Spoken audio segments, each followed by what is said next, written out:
स्वागत है आप सभी का इतिहास की क्लास में। आज हम देखेंगे यूरोपीय कंपनियों का भारत आगमन भाग 2। इसके पहले वीडियो में मैंने आपको बताया था कि कौन कौन सी यूरोपीय कंपनियां कौन कौन से वर्ष आई थी, मतलब उनके आने का क्रम और उनकी पहली व्यापारिक कोठी कब कब और कहां कहां स्थापित हुई थी। ये सारी बातें हमने देखी थी।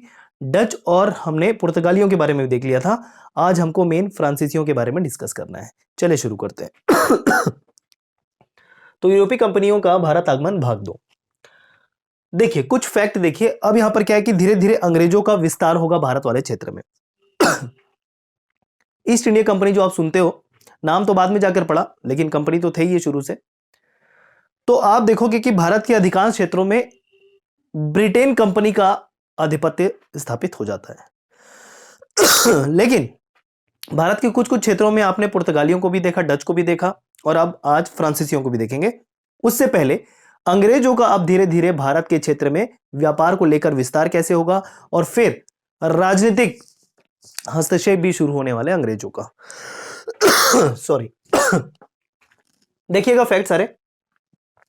31 दिसंबर सन 1600 को क्या हुआ, एलिजाबेथ प्रथम जो ब्रिटेन की महारानी थी, उन्होंने कंपनी को अधिकार देकर भेजा भारत में, जाइए आप व्यापार करिए।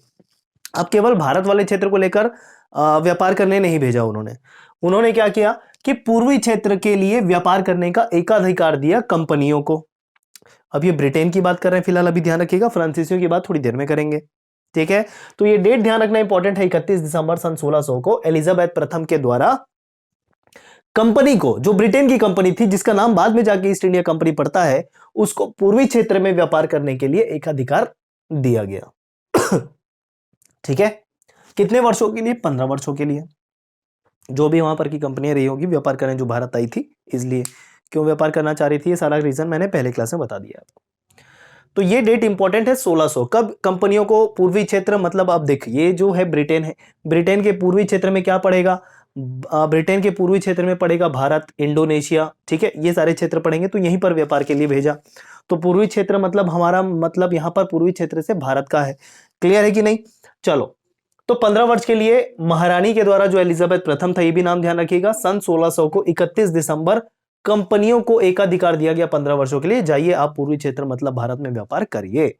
क्लियर?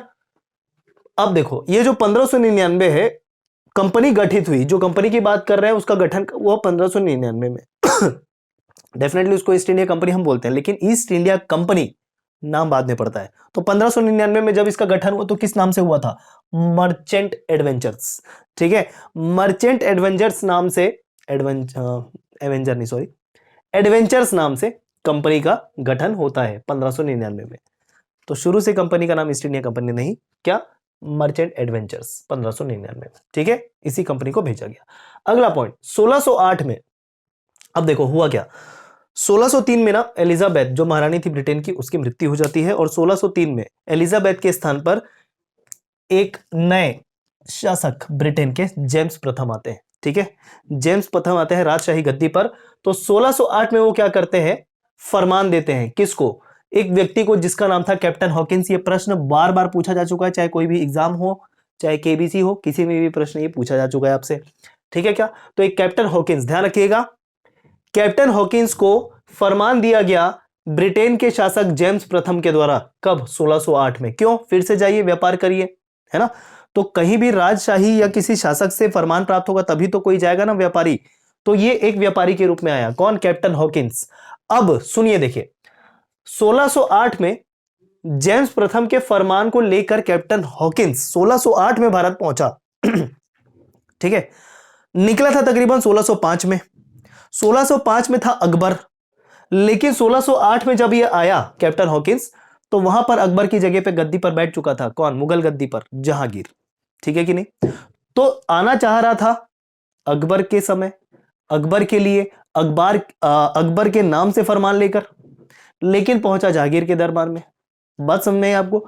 जब कंपनी की स्थापना हुई, यह भी प्रश्न पूछ सकता है, जब कंपनी की स्थापना हुई या कंपनी को जब एकाधिकार दिया गया महारानी एलिजाबेथ प्रथम के द्वारा, तो उस समय मुगल शासक कौन था? तो उस समय अकबर था।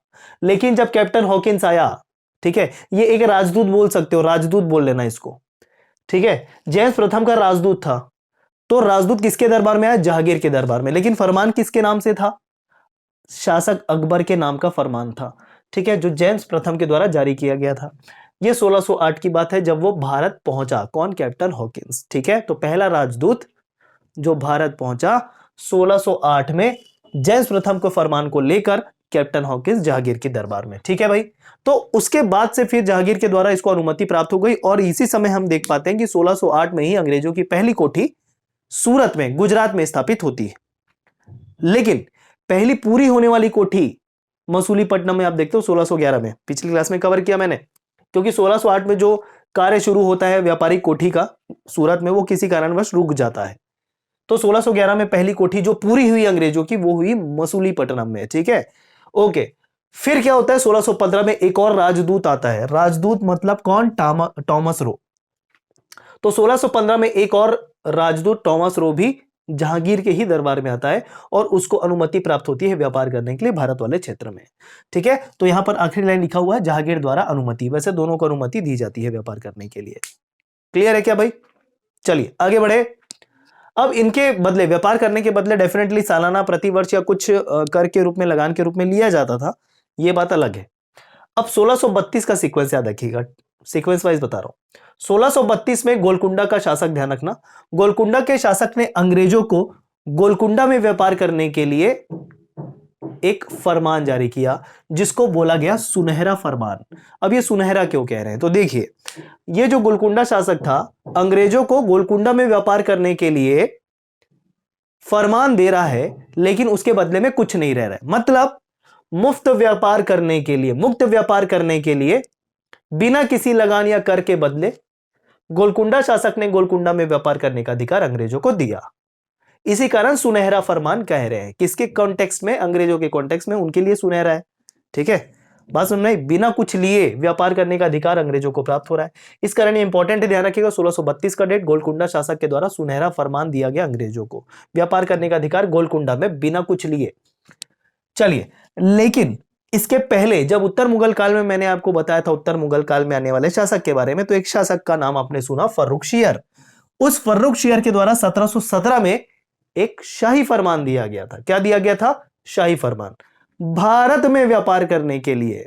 और इस शाही फरमान के कुछ मैंने आपको टर्म्स बताए थे। क्या? 3000 रुपए प्रति वर्ष लेकर, 3000 रुपए अंग्रेजों से प्रति वर्ष लेकर बंगाल वाले क्षेत्र में व्यापार करना, और 10,000 रुपए प्रति वर्ष लेकर सूरत मतलब गुजरात वाले क्षेत्र में व्यापार करना। यह शाही फरमान के अंतर्गत आने वाले कुछ टर्म्स थे जो फर्रुखशियर के द्वारा जारी किया गया था अंग्रेजों को व्यापार करने देने के लिए।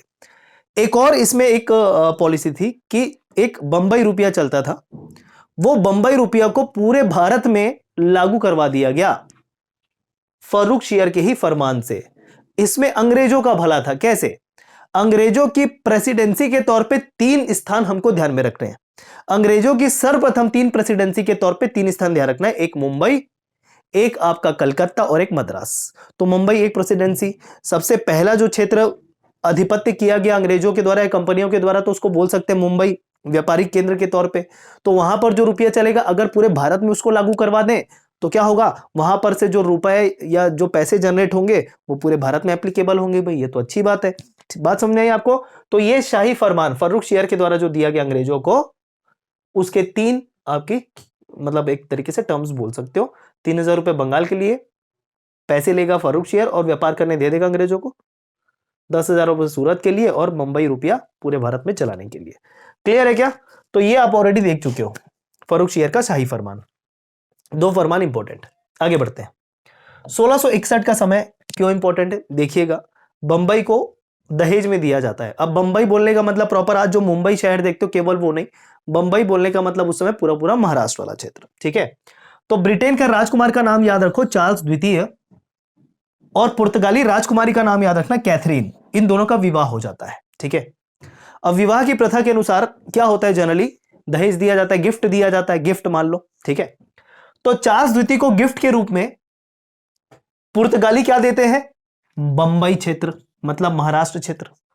क्योंकि उस समय जो आप पश्चिमी तट बोल सकते हो बेसिकली फ्रांसीसियों के अधिकार में था।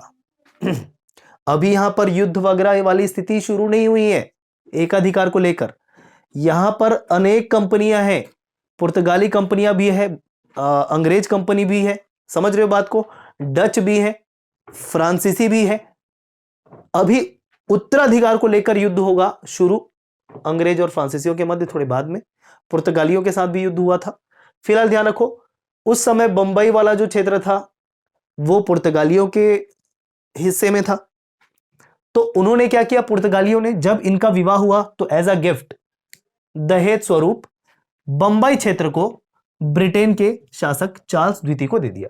ठीक है, ब्रिटेन के राजकुमार चार्ल्स द्वितीय को दे दिया।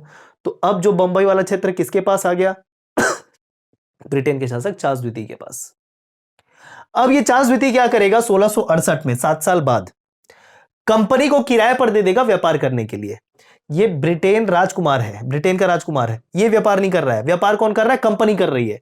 तो चार्ल्स द्वितीय के द्वारा 10 पौंड वार्षिक किराए पर बंबई क्षेत्र कंपनी को दे दिया जाता है व्यापार करने के लिए। यही अगली लाइन लिखी हुई है, 10 पौंड वार्षिक किराए पर चार्ल्स द्वितीय ने बंबई को व्यापार के लिए कंपनी को दे दिया।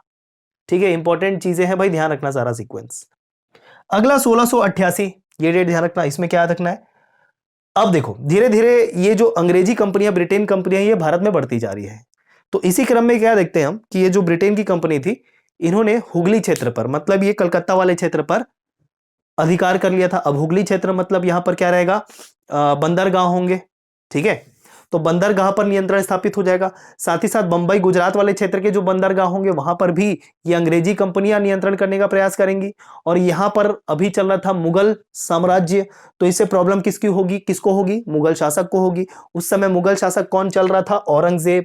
औरंगजेब को जब इस बात का पता चला कि धीरे धीरे बंदरगाहों पे कब्जा कर रहे हैं कौन, अंग्रेज कंपनियां, ये उठ खड़े हुए और हुगली क्षेत्र से अंग्रेजों को भगा दिया।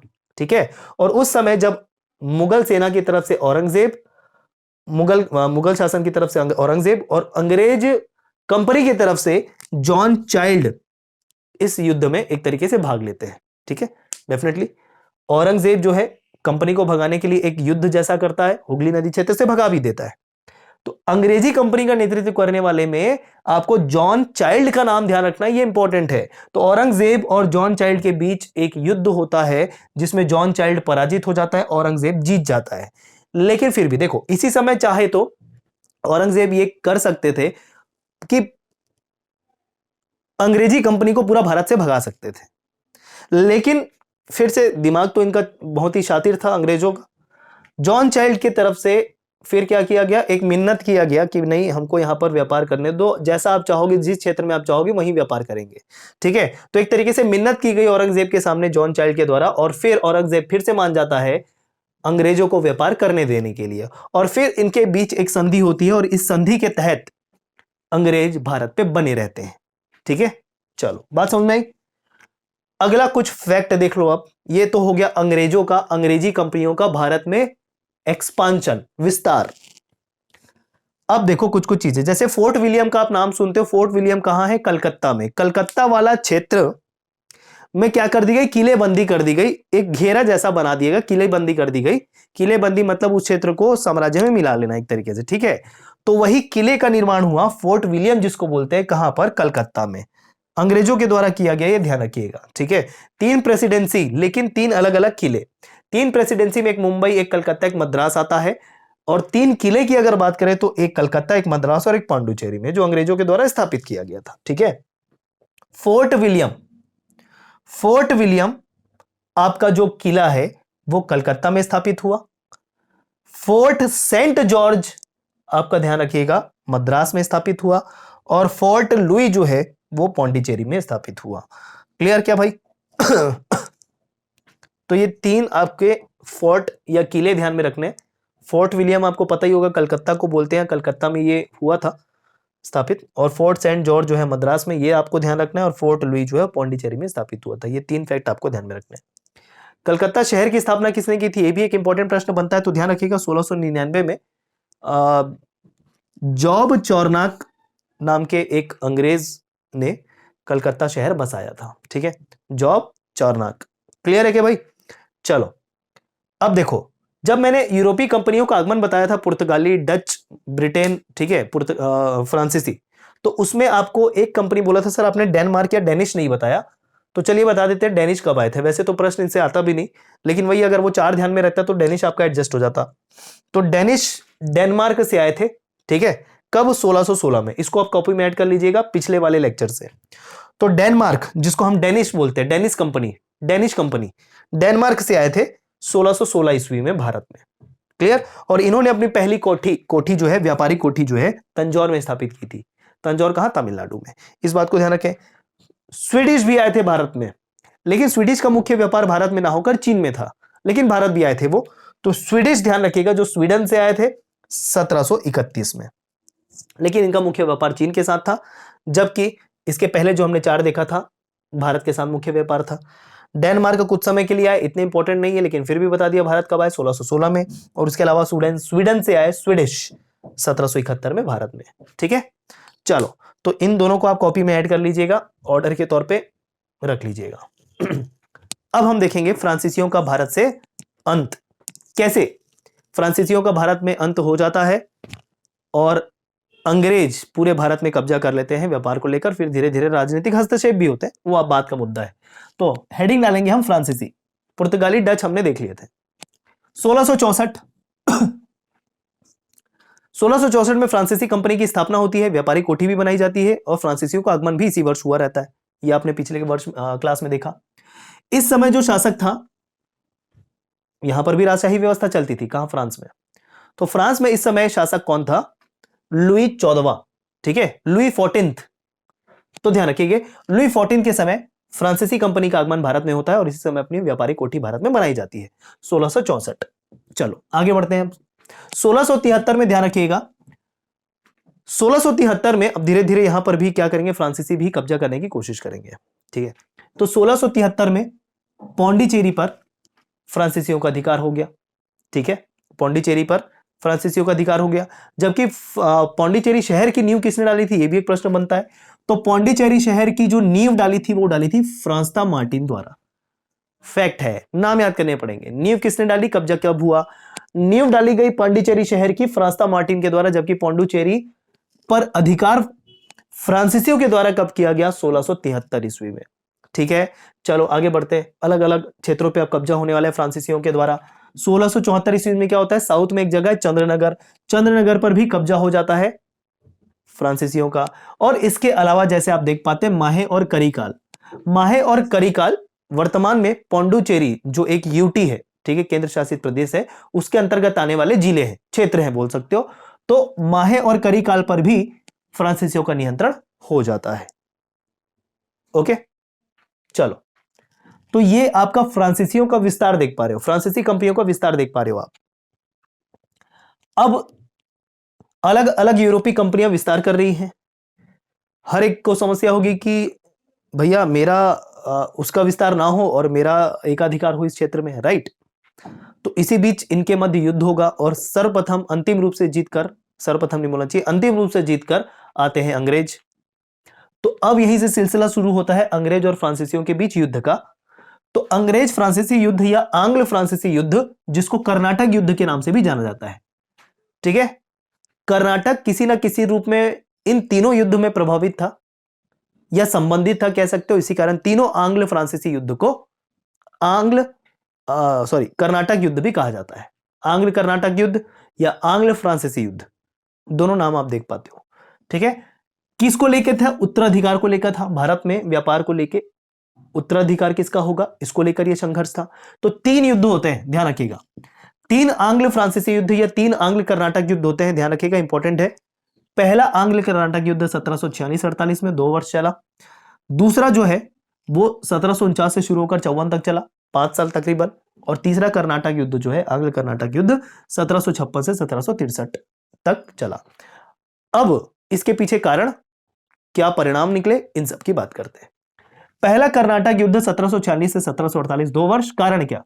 यूरोप में एक स्थान ऑस्ट्रिया, जो वर्तमान में एक देश, तो ऑस्ट्रिया पर उत्तराधिकार किसका होगा, उसको लेकर ऑलरेडी अंग्रेजों और फ्रांसीसियों के बीच एक गहमा गहमी वाली स्थिति बनी हुई थी। तो कारण यही था प्रथम कर्नाटक युद्ध होने के पीछे, भारत वाले क्षेत्र में युद्ध हो रहा है, लेकिन कारण क्या हो गया, ऑस्ट्रेलिया पर किसका उत्तराधिकार होगा, अंग्रेजों का होगा कि फ्रांसीसियों का होगा, ये एक मैटर चल रहा है यूरोप में। उसी मैटर को लेके यहां पर भारत में युद्ध हो गया, प्रथम कर्नाटक युद्ध जिसको बोले। समझ में आई बात? चलो, तो कारण क्लियर है, ऑस्ट्रिया पर उत्तराधिकार किसका होगा उसको लेकर पहला आंग्ल फ्रांसीसी युद्ध हुआ भारत वाले क्षेत्र में 1746 से 48। इसी दौरान एक युद्ध हुआ अंग्रेजों और फ्रांसीसियों के मध्य ही, जिसको सेंट थॉम का युद्ध बोला जाता है, ध्यान रखिएगा, 1748 में। और सेंट थॉम का युद्ध होता है 1748 में, इसको आपको ध्यान रखना है। और उसी के फलस्वरूप एक संधि हो जाती है, एला शापेल की संधि, एला शापेल की संधि, ठीक है, यह चीज ध्यान रखेंगे। एक्सला शॉपेल की संधि भी बोलते हैं, एक्सला शापेला की संधि भी बोलते हैं, या शोपला की संधि भी बोलते हैं, अलग अलग नाम आपको पढ़ने को मिलेंगे, कंफ्यूज नहीं होना, वही है एला शापेल या एक्सला शोपला की संधि 1768 में। क्लियर है क्या? यह बात आप ध्यान में रखोगे। प्रथम कर्नाटक युद्ध से ये सारे फैक्ट आपके निकल के आ रहे हैं। अगर पूछ दे सेंट थॉम का युद्ध किस आंग्ल कर्नाटक युद्ध के समय हुआ, तो आपको याद रखना है प्रथम। क्या क्या खास बात थी? ऑस्ट्रेलिया पर उत्तराधिकार को लेकर यह शुरू हुआ था यूरोप में ही, और 1746 से 48 के बीच इसका समय था। इससे निकल के आने वाली संधि क्या थी? एला शॉपेल की संधि 1748 में, ठीक है। इसमें जीतता कौन है? इसमें फ्रांसीसी जीतते हैं, ध्यान रखिएगा, फ्रांसीसी जीतते हैं इसमें। ये पहला आंग्ल कर्नाटक युद्ध जो उसमें फ्रांसीसी जीतते हैं। चलिए, दूसरा कर्नाटक युद्ध 1749 से 54, 5 वर्ष। इसका रीजन देखिए, एक्चुअली हैदराबाद और कर्नाटक में उत्तराधिकार किसका होगा? ये प्रॉपर अलग अलग साम्राज्य क्षेत्र, छोटे छोटे, ठीक है, यहां पर के अलग एक स्थानीय शासक, उनके मध्य उत्तराधिकार का संघर्ष चल रहा था। अंग्रेज और फ्रांसीसियों ने फायदा उठाया, दो अलग अलग गुट का निर्माण कर लिया। मतलब देखो, हैदराबाद में उत्तराधिकार कैसे मान लेते? कोई एक व्यक्ति है जिसका पुत्र भी है और पौत्र भी है, ठीक है। तो पुत्र और पौत्र मतलब बेटा और पोता। तो इस तरीके से लेकर परिवार में ही संघर्ष शुरू हो गया, उत्तराधिकार किसका होगा। तो अब दो अलग अलग गुट है परिवार के अंतर्गत, एक का साथ दे रहे अंग्रेज, एक का साथ दे रहे फ्रांसीसी, ऐसा, ठीक है। तो दोनों अलग अलग स्थानों पे दो अलग अलग गुट बन गए, एक का साथ दिया अंग्रेजों ने, एक का साथ दिया फ्रांसीसियों ने, अलग अलग क्षेत्रों में, दोनों में, ठीक है। तो हैदराबाद और कर्नाटक में उत्तराधिकार को लेकर दो गुट का निर्माण हुआ, एक का साथ दिया अंग्रेजों ने, एक का साथ दिया फ्रांसीसियों ने। और इसी बीच एक तरीके से फिर से अंग्रेज और फ्रांसीसियों का आमना सामना होता है। इसी बीच देखना, अंबूर का युद्ध होता है, अंबूर का युद्ध कर्नाटक के लिए, ठीक है, कर्नाटक के लिए अंबूर का युद्ध होता है, जिसमें अनिरुद्दीन नाम के जो व्यक्ति है, मतलब एक तरीके से उत्तराधिकार को लेकर जो वहां पर का शासक बोल सकते हो, वो अंग्रेज उसका साथ दे रहे थे, अंग्रेज इसका साथ दे रहे थे। तो ये हार गया, मतलब यहां पर अंग्रेजों की भी पराजय हो जाती है। ये कर्नाटक वाले क्षेत्र के लिए अंबूर का युद्ध। वैसे हैदराबाद में भी युद्ध हो रहा था उत्तराधिकार को लेकर। इसमें जीत होती है मुजफ्फर जंग की, जबकि इसके विरुद्ध कौन था? नासिर जंग। मुजफ्फर जंग के विरुद्ध कौन था हैदराबाद में? नासिर जंग। मुजफ्फर जंग की जीत होती है और नासिर जंग की मृत्यु हो जाती है, ठीक है, ध्यान रखिएगा, उसकी पराजय हो जाती है। वैसे ही यहां पर आप देख पा रहे हो अनिरुद्दीन की पराजय होती है कर्नाटक के अंबूर के युद्ध में। तो जीतता कौन है? चंदा साहब। जीतता कौन है? चंदा साहब। बात समझ आ रही क्या? हैदराबाद में किसके किसके बीच युद्ध हो रहा है? मुजफ्फर जंग और नासिर जंग के बीच में। मुजफ्फर जंग जीत रहा है, नासिर जंग हार रहा है। कर्नाटक में जो अंबूर का युद्ध हुआ वो किसके किसके बीच हो रहा है? अनिरुद्दीन और चंदा साहब के बीच में। अनिरुद्दीन जिसका साथ अंग्रेज दे रहे हैं वो हार जाता है, जबकि चंदा साहब जीत जाता है, जिसका साथ फ्रांसीसी दे रहे थे, ठीक है। तो इस तरीके से देख पा रहे हैं आप कि यहां पर फ्रांसीसी जिसका लीड कर रहे थे, फ्रांसीसी जिस गुट का साथ दे रहे थे वो गुट जीत रहा है, ठीक है। तो इसी कारण बोला गया विजय त्रिगुट। फ्रांसीसियों की तरफ से डुप्ले, हैदराबाद की तरफ से जो जीत के आया मुजफ्फर जंग, और कर्नाटक की तरफ से जो जीत के आया चंदा साहब, ये त्रिगुट बन जाता है इस क्षेत्र में एक तरीके से शासन करने के लिए। इससे फ्रांसीसियों का क्या फायदा था? यहां पर व्यापार करने मिलेगा उनको, ठीक है। लेकिन फिर बाद में अंग्रेज क्या करते हैं, उन्होंने एक अर्काट का घेरा डाला, ठीक है, एक अर्काट का घेरा डाला, एक घेरा डाला, फ्रांसीसियों को घेरा ऐसा बोल सकते हो आप, अंग्रेजों के द्वारा किया गया फ्रांसीसियों को घेरने के लिए, उनको पराजित करने के लिए। और जैसे ही वो अर्काट में घेरा डालकर फ्रांसीसियों को घेरते हैं तो फ्रांसीसी हार जाते हैं। तो यहां पर बाद में ये सब स्थिति के बाद अंग्रेजों और फ्रांसीसियों के बीच युद्ध होता है, जिसको आर्काट का घेरा बोला जाता है, इंपॉर्टेंट है। जिसमें फ्रांसीसियों की पराजय हो जाती है। और फ्रांसीसियों की जैसे ही पराजय होती है 1754 में, जैसे ही ये कर्नाटक युद्ध का समाप्ति होती है, दूसरे कर्नाटक युद्ध की समाप्ति होती है, 1754 ईस्वी में पांडिचेरी की संधि के लिए अंग्रेजों के द्वारा फ्रांसीसियों को विवश किया जाता है। पांडिचेरी उस समय देख पा रहे हो फ्रांसीसियों के अधीन में था, ठीक है ना, फ्रांसीसियों के अधिकार में था। तो फ्रांसीसी के अधिकार क्षेत्र में ही संधि की अंग्रेजों ने, जिसको पांडिचेरी की संधि बोली गई। क्लियर है क्या? थोड़ा सा कंफ्यूजिंग होगा, लेकिन कहानी को ध्यान में रख के सुनिएगा। तीसरा कर्नाटक युद्ध, तीसरा आंग्ल फ्रांसीसी युद्ध बहुत ही महत्वपूर्ण इसलिए कि इसी युद्ध के बाद से ही फ्रांसीसियों का सफाया भारत से हो जाता है, ठीक है। लेकिन आप एक चीज देख पाते हो, 1664 ईस्वी में तकरीबन जो फ्रांसीसियों का व्यापार भारत में शुरू होता है, या व्यापार भारत के क्षेत्र में इनका अधिकार शुरू होता है, वो तकरीबन 1954 तक चलता है। कौन से क्षेत्र में? पांडिचेरी। पांडिचेरी देखते हो पुर्तगाल से कब स्वतंत्र हुआ है? तो 1954। आप ये जब भारतीय संविधान पढ़ते हो तब आपको पता चलता है।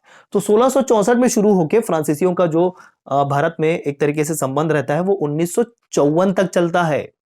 पांडिचेरी में रहता है हालांकि सिर्फ, ठीक है। ये आपने देखा। पुर्तगालियों का भी था भारत की आजादी के बाद से, गोवा वाले क्षेत्र बताए, दमन द्वीप वाले क्षेत्र बताए थे मैंने, है कि नहीं। तो पुर्तगाली फ्रांसीसियों का क्या ध्यान रखना है? पांडिचेरी 1954 तक भारत से संबंध रहा, या पांडिचेरी फ्रांसीसियों के अधिकार में रहा, ऐसा कह सकते हो। अब देखो, इस युद्ध के बाद से फ्रांसीसियों का भारत से सफाया हो जाने वाला है और मुख्य रूप से सत्ता के रूप में उभर कर आएंगे अंग्रेज, ठीक। अब कारण देखो पहले तो, कारण क्या था? यूरोप में फिर से पंगा चल रहा था ब्रिटेन और फ्रांस के मध्य, ठीक है। ब्रिटेन और फ्रांस के मध्य युद्ध चल रहा था, सप्तवर्षीय युद्ध जिसको बोला गया। क्यों? 1756 से 1763 ये जो समय 7 वर्ष का है, तो इस कारण ब्रिटेन और फ्रांस के मध्य सप्तवर्षीय युद्ध ऑलरेडी चल रहा था। यूरोप में चल रहा था, यूरोप में चल रहा था, लेकिन यहां पर भारत में भी आमने सामने थे, यहां पर भी दोनों के बीच युद्ध शुरू हो गया। और इसी सीक्वेंस के बीच आप देख पाते हो 1760 में एक युद्ध होता है अंग्रेज और फ्रांसीसियों के बीच ही, वॉन्डिवाश का युद्ध। और इसी युद्ध से माना जाता है कि फ्रांसीसियों का पतन भारत से हो जाता है, ठीक है। वॉन्डिवाश का युद्ध बहुत इंपॉर्टेंट है। वॉन्डिवाश के युद्ध के बाद से फ्रांसीसियों का पतन भारत में हो जाता है और अंग्रेजों की सत्ता स्थापित हो जाती है पूर्ण रूप से। तो अंग्रेज की तरफ से कौन था? अंग्रेज सेनापति आयरकूट, ये भी इंपॉर्टेंट हो सकता है। अंग्रेजी सेना का लीड कौन कर रहा था? फ्रांसीसी सेना का लीड कौन कर रहा था? अंग्रेज सेना का लीड कर रहा था आयरकूट, जबकि फ्रांसीसी सेना का लीड कर रहा था काउंट डी लैली, ठीक है।